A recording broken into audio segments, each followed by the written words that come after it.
আজ মিনি কিচেনে খুব অল্প সময়ে অল্প উপকরণে বানিয়ে ফেলবো দারুণ স্বাদের একটা রেসিপি।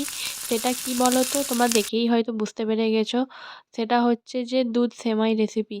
আমি তো এদিকে কাজু কিশমিশটা আগে ঘি দিয়ে ভালো করে লাল লাল করে ভেজে নিয়েছি। তারপর ওই হাঁড়ির মধ্যে যে ঘিটা ছিল ওর সাথে আমি একটু অ্যাড করে দিয়েছিলাম ঘি। তারপর আমি সেমাইটা দিয়ে ভালো করে লাল করে ভেজে নিয়ে আমি অল্প অল্প করে সব দুধ অ্যাড করে দিয়েছি। তারপর আমি স্বাদ মতো চিনি দিয়ে দিয়েছি, একটা এলাচ আমি দিয়ে দিচ্ছি এতে। তারপর এটা ভালো করে সেদ্ধ হয়ে আসলে ভেজে রাখা যে কাজু কিশমিশটা ছিল ওটা আমি অ্যাড করে দিচ্ছি। জানি না কেন সেমাইটা তো দেখলেই আমার ঈদের ফিল হয় কীরকম একটা।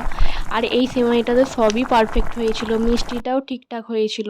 আমি তো নামানোর পর যখন টেস্ট করে দেখলাম সত্যি স্বাদে অতুলনীয় হয়েছে। যদি রেসিপিটা তোমাদেরও ভালো লেগে থাকে তাহলে লাইক কমেন্ট সাবস্ক্রাইব করে দিও আর শেয়ার করতেও ভুলো না। দেখা হচ্ছে নেক্সট কোনো একটা ভালো রেসিপি নিয়ে। তোমরাও কমেন্টে জানাতে পারো এরপরে আমি কী রেসিপি বানাবো। বাই। ওয়াও!